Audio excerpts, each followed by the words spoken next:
12 horas 29 minutos, volvemos al aire de AM 550 aquí en Neuquén.ar y ya estamos, como les habíamos prometido, en el estudio con Joaquín Perren. Él es investigador del CONICET y tiene una larga carrera académica en distintas instituciones, por ejemplo en la Universidad Nacional del Comahue.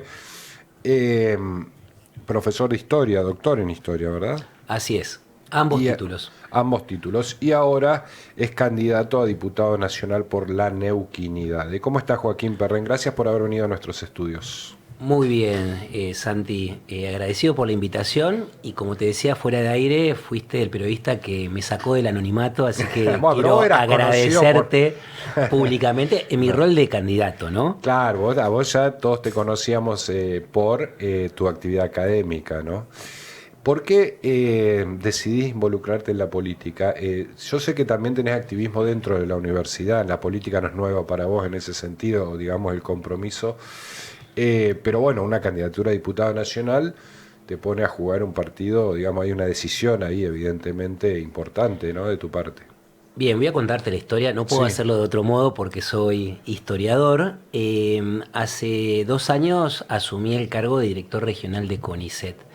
Y frente a un retiro del Estado Nacional en materia científica y tecnológica, algunos hablan de un cientificidio, desde muy temprano el Estado provincial nos tendió una mano enorme. Pudimos articular convenios, acuerdos, servicios técnicos, pudimos acceder a equipamientos. Veníamos trabajando de manera muy virtuosa. Y fue así como llegó la invitación a formar parte de la lista. Pero no fue el agradecimiento por estas manos lo que me decidió estar en este espacio. Soy un convencido que este modelo neuquino es un modelo que hay que defender. Es un modelo, como te dije aquella vez, que se sostiene en 3 pilares: el equilibrio territorial, revertir brechas regionales que vienen cocinándose hace décadas, con un plan de regionalización que pone los recursos de hoy al servicio de los recursos de mañana, al servicio de la diversificación productiva, emparejando la cancha, si me permitís la metáfora, una Neuquén equilibrada en términos sociales, con un principio de justicia social, no simplemente asistir, que lo hace muy bien, sino también pensar a la educación como esa herramienta de movilidad social. Algo que me parece fundamental es la necesidad de igualar los puntos de partida, y la beca Gregorio Álvarez lo ha hecho y por eso es ejemplar a nivel nacional y a nivel latinoamericano. Es paradigmática a nivel continental y hay que estar muy orgullosos de eso. Y el tercer pilar del proyecto neuquino, de la neuquinidad, es el que funciona como condición de posibilidad de las otras 2 metas, del equilibrio territorial y de la justicia social, que es un Estado ordenado, un Estado inteligente, un Estado que recorte aquello que es innecesario y piense en lo estratégico. Y no lo piense desde el centro al último rincón de la provincia, sino exactamente al revés. ¿Crees en la tensión Estado-mercado? Yo viste que es el dilema en el cual vivimos los argentinos hace mucho tiempo. Yo veo, abuelo de pájaro, que países desarrollados juegan mucho más pragmáticamente con esos conceptos, ¿no? Y los países que se industrializaron dependieron de ambos, del mercado y del Estado. Es lo que se llama una gobernanza. Y me parece que el modelo neuquino tiene mucho de gobernanza, mucho de equilibrio entre Estado y mercado. Un Estado, repito, inteligente, un Estado que no está sobredimensionado, un Estado que piensa en la justicia como principio ordenador. Y frente a ese Estado, lo que prevalece en otros espacios políticos es el sálvese quien pueda. Me parece que es muy importante que nos demos la oportunidad de discutir el concepto de libertad. Yo no se lo quiero regalar a ninguna fuerza política. Para algunos, la libertad es el sálvese quien pueda. ¿Quién va a hacer una escuela en Chorriaca si no es el Estado? Soy vecino de Vista Alegre. ¿Quién va a hacer un centro sanitario en Vista Alegre si no es el Estado? Y frente a esa libertad como el sálvese quien pueda, desde la neuquinidad defendemos 2 ideas de libertad, que son distintas, pero totalmente complementarias. Por un lado, la idea de la autonomía personal, igualar puntos de partida para dar grados de libertad, para que la gente pueda elegir su destino, que un hijo de un criancero pueda, por medio de una beca, acceder a la universidad, pueda ser ingeniero y trabajar en vaca muerta. Eso es autonomía personal y eso es libertad desde la mirada neuquina. Y la segunda, libertad como autodeterminación. Por medio de un Estado inteligente y solvente en términos financieros, perdemos dependencia con respecto al Estado nacional y podemos gobernar nuestros recursos. Para nosotros libertad, por eso no se lo queremos regalar a nadie, es autonomía y autodeterminación.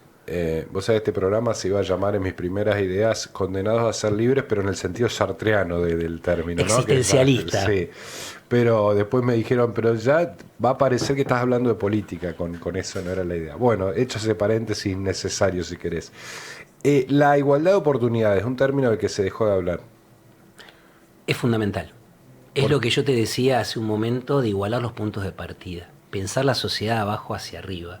Porque si no lo hacemos de ese modo, lo que hacemos es reproducir intergeneracionalmente la desigualdad. Eso es lo que trabajamos en investigación y la educación es el instrumento más fabuloso para revertir ese cuadro de situación. Bien. ¿Qué pasa con los proyectos? Porque te parás en un lugar, es decir, yo desde esta baldosa activo, digamos, y esto es lo que voy a defender en el Congreso en el caso de que me acompañen con su voto.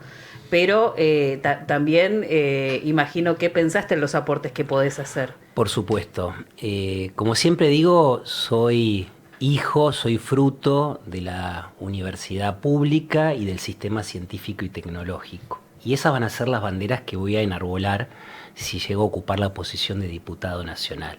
Acompañar el blindaje de ambos sistemas, porque estoy convencido que un país sin educación superior y sin ciencia es un país sin futuro. De eso estoy convencido.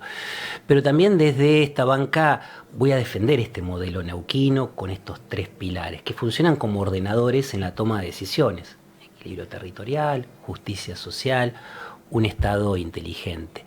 Y para poder llevar adelante ese modelo van a haber discusiones muy importantes en el Parlamento. Por ejemplo, la ley de coparticipación.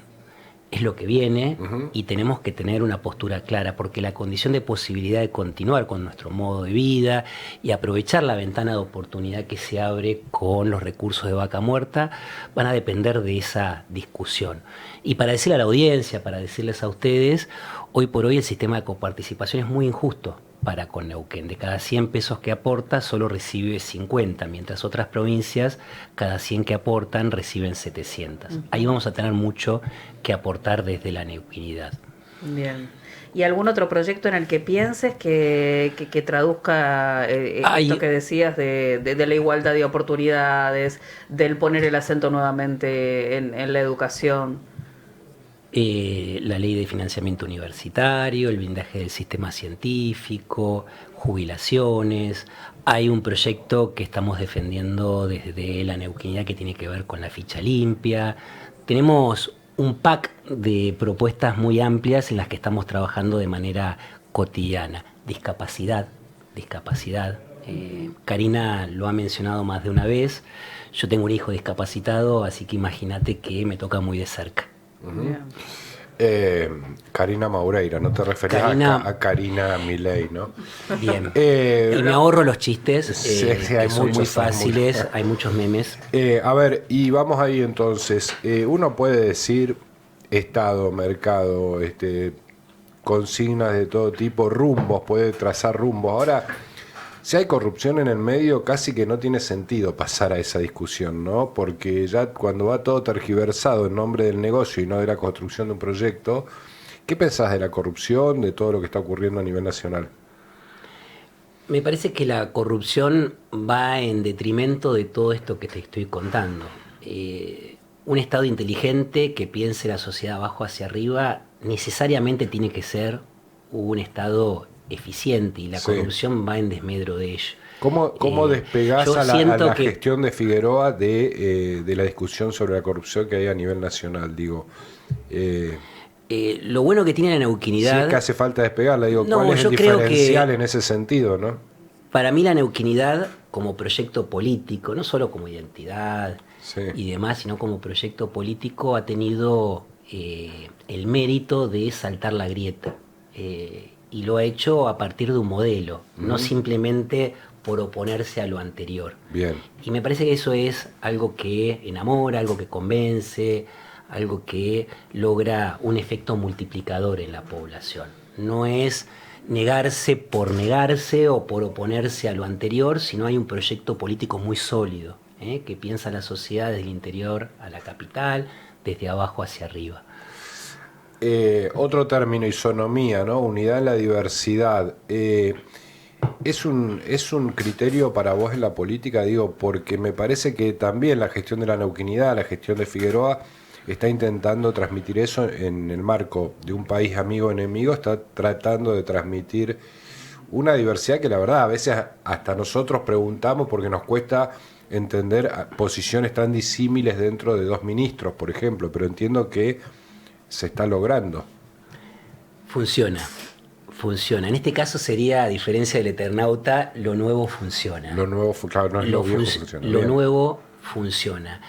Y la lista es la muestra más palpable de que la neuquinidad en este caso representa la renovación, la nueva política, gente que está haciendo sus primeras armas en estas grandes contiendas. Es mi caso, soy científico, soy docente universitario, pero el gobernador ha sido muy sabio en conformar una lista en la que hay una enorme diversidad de trayectorias profesionales, médicos, odontólogos, comunicadores, docentes, diversidad territorial, gente del norte, gente de Vaca Muerta, gente del sur, gente de la confluencia y una enorme diversidad política. Yo creo que la nueva política y saltar la grieta justamente se sostiene en la posibilidad de construir desde la diversidad. Creo que eso es lo nuevo y creo que la neuquinidad representa ese camino. Ahora, llegás a la... venís a la política, digamos, del mundo de lo académico, pero no renegando de ella. No, yo creo que la política es un instrumento transformador. Bien. Yo soy historiador, así que imagínate que estoy atravesado por la política y justamente el cambio en la historia se dio a partir de herramientas políticas. ¿Cómo voy a renegar de eso? Lo que sí puedo decir es que este espacio representa una nueva forma de ver la política, sin ser antipolítico. Yo no soy antipolítico, no quiero serlo y no voy a representar eso. Sí una política distinta, porque entiendo que la política transforma vidas. Esto que decía en una entrevista que me hicieron recién, autonomía personal es que un hijo de un criancero pueda llegar a la universidad pública por medio de una beca y pueda trabajar en Vaca Muerta. Eso es autonomía personal. Y eso es en lo que hay que trabajar y eso es política. Perfecto. Eso es política, transformar vidas. Joaquín, ¿cómo te llevas con Karina? Porque ayer me mostraban números que dicen que estarían entrando los dos en diputados. Estamos a 2 meses, yo creo que las encuestas siempre hay que tomarlas como lo que son, fotos del momento, pero existe una posibilidad real de que convivan en un bloque de 2. ¿Qué dato me estás tirando? Dato que desconocía. No te voy a dar la fuente. No importa, tampoco la necesito. Voy a estar sin dormir durante 2 meses, me parece, con esta información. Pero no, bueno, con Karina me llevó fantástico. Es una muy buena persona, es muy sensible y estamos aprendiendo ambos desde la diversidad y desde nuestras diferencias. Creo que nos complementamos muy, pero muy bien. Y aprovecho para saludarla. Bien, bien. ¿Cómo van a diagramar la campaña? ¿La campaña tradicional? ¿Van a recorrer la provincia? ¿Van a hacer redes? ¿Van a hacer todo? ¿Cómo la tienen pensada? Yo soy muy nuevo en esto, Santi. O sea que te van diciendo. Todos los días aprendo algo nuevo. Las campañas también son nuevas, porque se ha cambiado mucho el mundo de la comunicación con la ciudadanía en el marco de las campañas electorales.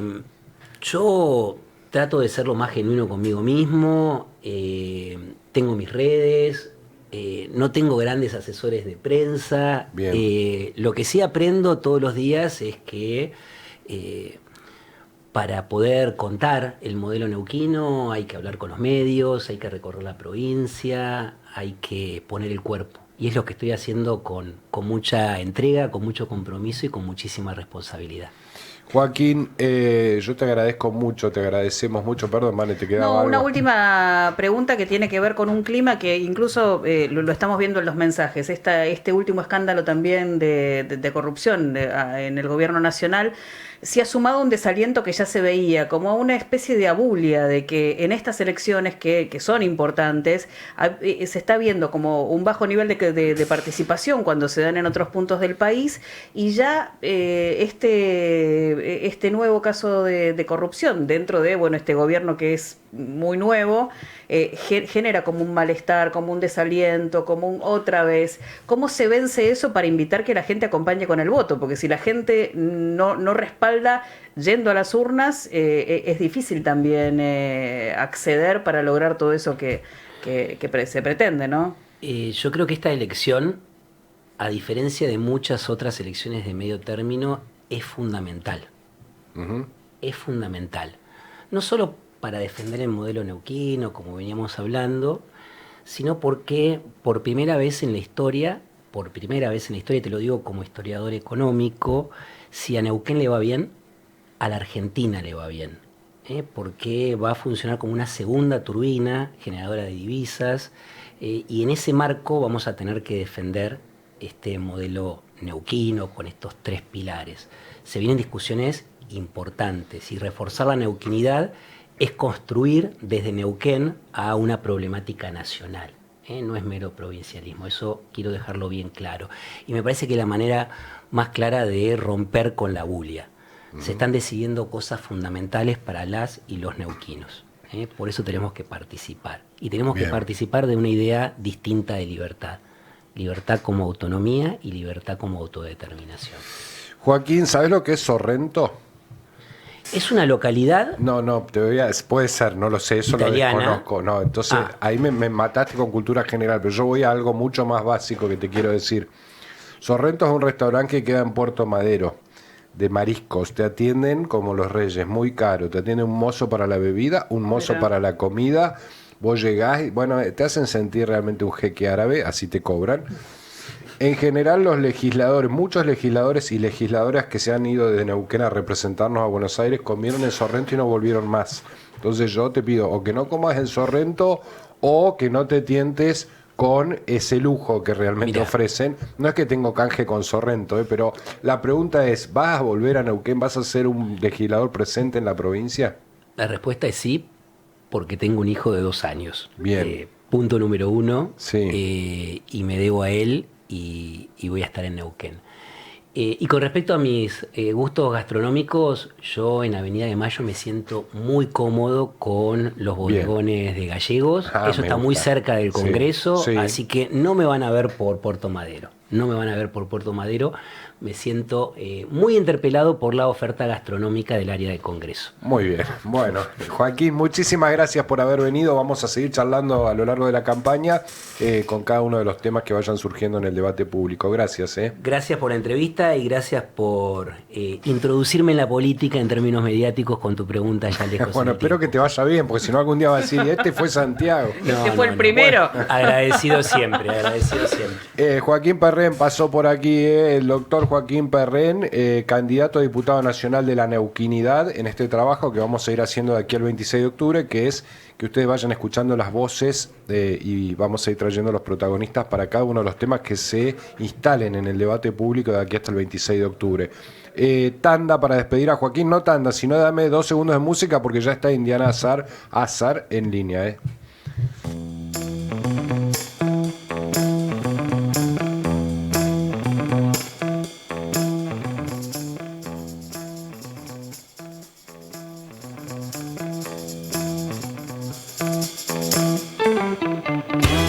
Neuquén Informa. Noticias destacadas. 2 niñas neuquinas escucharon por primera vez. Anaí, de 5 años, y Anelei, de 1, pudieron escuchar por primera vez tras un proceso de activación y calibración de sus implantes cocleares denominado encendido. Se le hicieron los encendidos de 2 implantes cocleares y la activación y la calibración a 2 niñas que fueron detectadas de hipoacusia. Esto es en el marco de nuestro programa de hipoacusia. En ese momento se hace la detección, después se hace la cirugía del implante coclear. Es la primera vez que se ha encendido en un centro de salud, en una sala de fonoaudiología que fue inaugurada recientemente. Así que para nosotros es un hecho muy importante, donde se pudo trabajar con las familias, con las niñas y con todo el equipo. Más información en neuqueninforma.gov.ar. Neuquén Informa.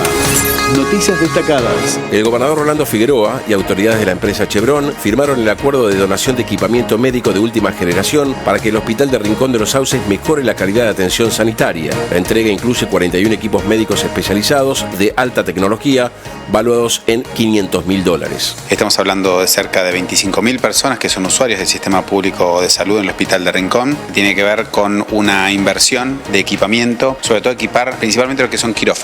Quirófano y sala de parto es una inversión que tiene que ver con tecnología que nos va a permitir hacer procedimientos quirúrgicos, resolver partos y mejorar el acceso a la salud de la población. Más información en neuqueninforma.gov.ar.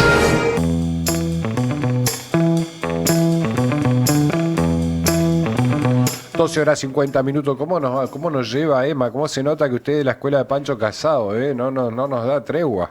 Está muy bien. Estamos con Indiana Azar, ella es politóloga, mi amiga Indiana Azar, especialista en... Bueno, me parece que exageré con la amiga, hemos hablado muchas veces en radio, pues si no ella me va a desconocer al aire y va a ser un papelón. Indiana Azar, gracias por atendernos. Vanessa Millar y Santiago Montórfano la saludan. Santiago, Vanessa, muy buenos días para toda la audiencia también. Bueno, muchas gracias como siempre por atender a nuestro requerimiento. Bueno, queríamos que nos ayudes a entender en tu carácter de especialista y docente en relaciones internacionales, ¿qué significa esta decisión de Argentina de retirarse del Consejo de Derechos Humanos de la ONU? Bueno, por lo pronto es un retroceso muy importante para lo que es la política exterior argentina, porque los derechos humanos han sido para nuestro país, desde el retorno democrático, una política transversal para la política interna, en tanto políticas públicas, algo que nos ha dado mucha legitimidad social a nivel interno del país, bueno, por los juicios a las juntas, pero así también todos estos hechos nos han puesto en un lugar muy central para pensar los derechos humanos a nivel global. La Argentina ha sido, desde el retorno democrático y por todos estos hechos que venimos señalando, un ejemplo y de alguna forma un faro para pensar los derechos humanos.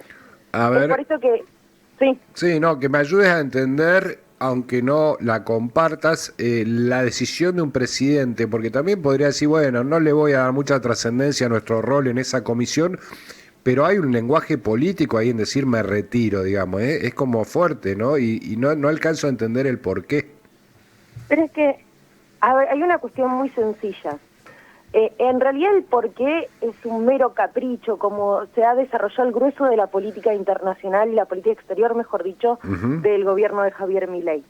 Por eso decimos, si desde el 83 hasta acá la Argentina había sostenido esto, es porque había superado cualquier diferencia política. Digo, podemos pensar Alfonsín, Menem, De la Rúa, Macri, Cristina, o sea, para pensar rápidamente algunos de los varios presidentes y presidenta que tuvimos en esto, la salida, de hecho, de la Argentina tiene ciertos antecedentes. Y acá permitime antes de responderte que te haga dos menciones. Por un lado, durante el 2024, la Argentina ya se había disociado de lo que se conocía como el Pacto del Futuro de Naciones Unidas, que básicamente es el pacto que se articula con los Objetivos de Desarrollo Sostenible, que tiene ejes como el cambio climático, la equidad de género, o sea, por esta postura regresiva y retrógrada en muchos puntos donde todo se adjudica a un cambio climático que no existe o una falsa ideología de género, que es parte de la batalla cultural que da el gobierno de Javier Milei.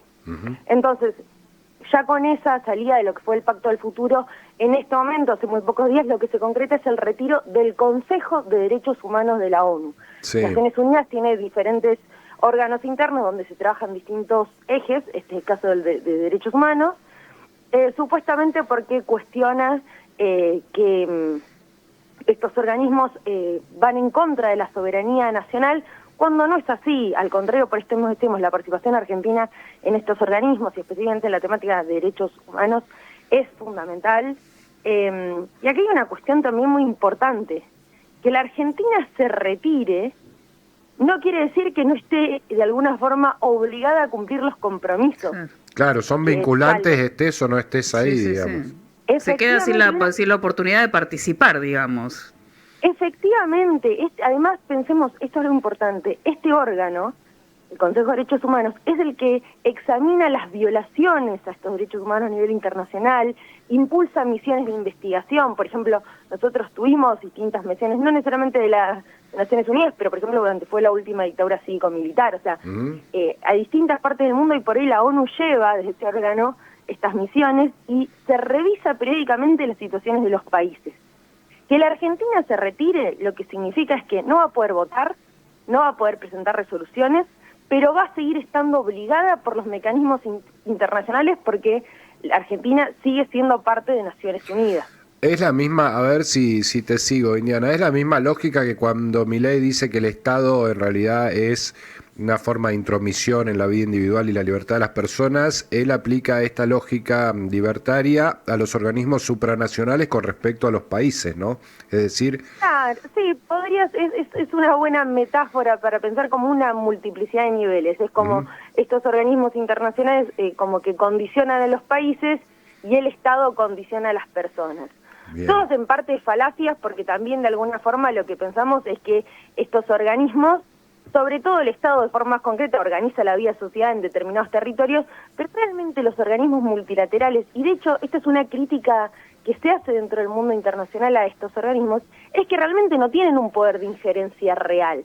Porque hay un montón de países, por ejemplo Estados Unidos, que en distintas situaciones ha violado ciertos tratados. Incluso, aquí hay una cuestión importante, que hay muchos tratados que hay países que los violan, pero no son parte, no son firmantes estos tratados, lo cual es otro elemento también a tener en cuenta. Pero el tema es que, independientemente de que un país firme o no, si vulnera derechos al interior de su territorio, realmente Naciones Unidas no tiene un poder de policía para intervenirlo. Bien. Si el Consejo de Seguridad, por ejemplo, cuando Estados Unidos toma una decisión de invadir, no funciona demasiado, ¿no? No, el tema del Consejo de Seguridad es que ahí tenemos una lógica también un poco más rebuscada, porque los 5 países más importantes del Consejo de Seguridad tienen vetos sobre los otros. Entonces, en tanto uno de ellos se presente en contra o se posicione en contra, no necesariamente eso se lleva adelante. Pero después vemos que a lo largo del mundo se han llevado otras misiones que supuestamente tenían como fundamento la democracia, la paz. Pensemos Afganistán, Irak, por mencionar rápidamente algunos, pero son otros más. Entonces, esto también decimos, es como la contracara a esto que se le cuestiona a Naciones Unidas.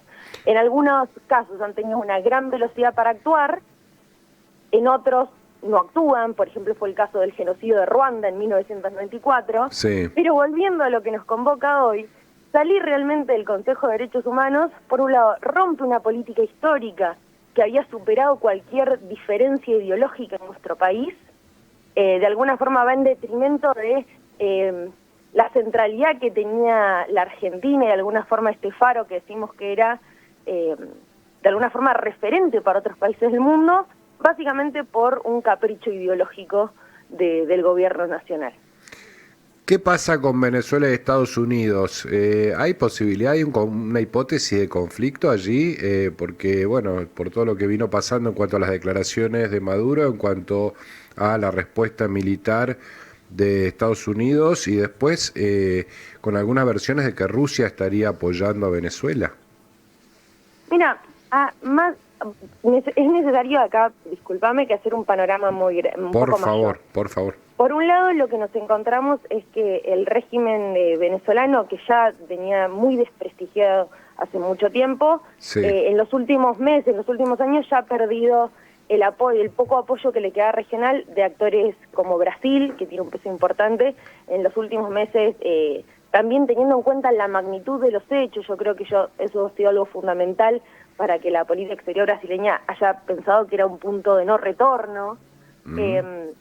Entonces ya no hay prácticamente aliados regionales, los pocos que quedan son igual de polémicos, pienso en el caso nicaragüense, por ejemplo, pero la situación en tanto la relación de Venezuela y Estados Unidos es una situación muy sinuosa ya desde muchos años.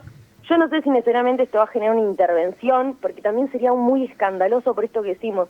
No debería, ningún país per se debería intervenir en la situación interna de otro. Obviamente, ¿no? Esto no le resta importancia a la situación de vulneración de derechos humanos que se está llevando adelante en Venezuela en la actualidad. Claro. Sin embargo,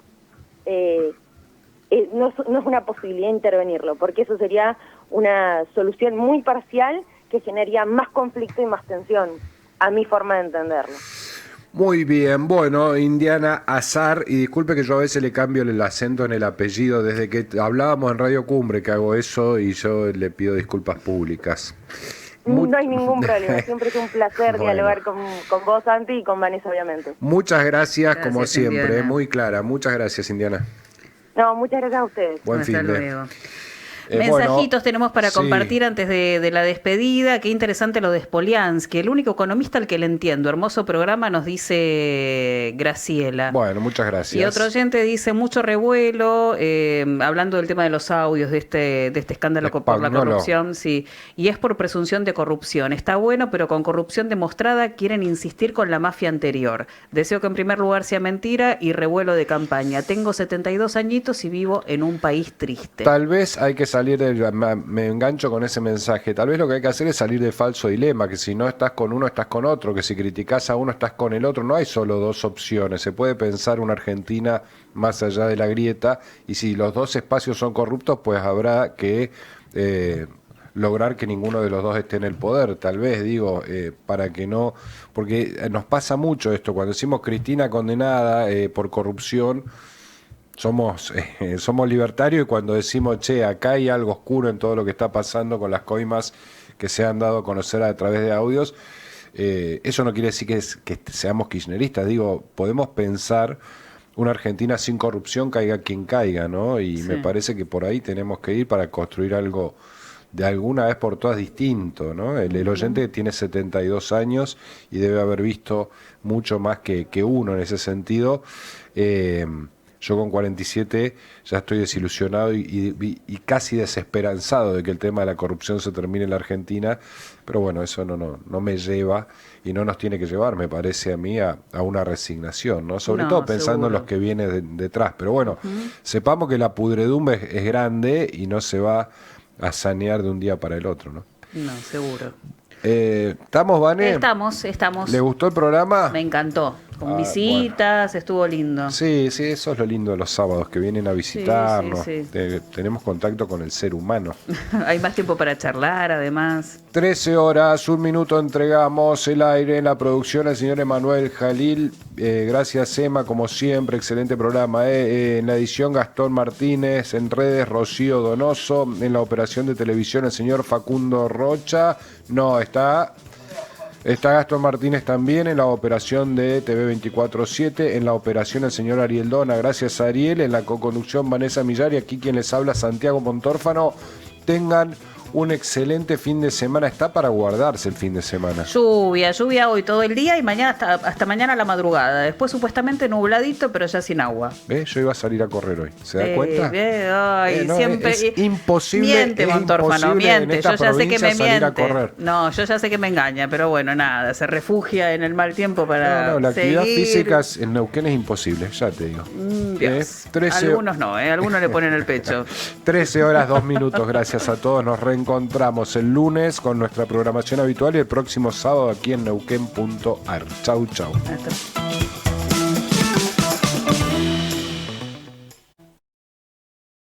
Ramírez destacó que los jóvenes de la agrupación universitaria Somos Libres van al frente. Nosotros vamos al frente y no tenemos miedo, y las ideas nuestras llegaron a la UBA y se van a quedar. En el barrio de La Boca, un policía de la ciudad mató a un hombre que quiso robar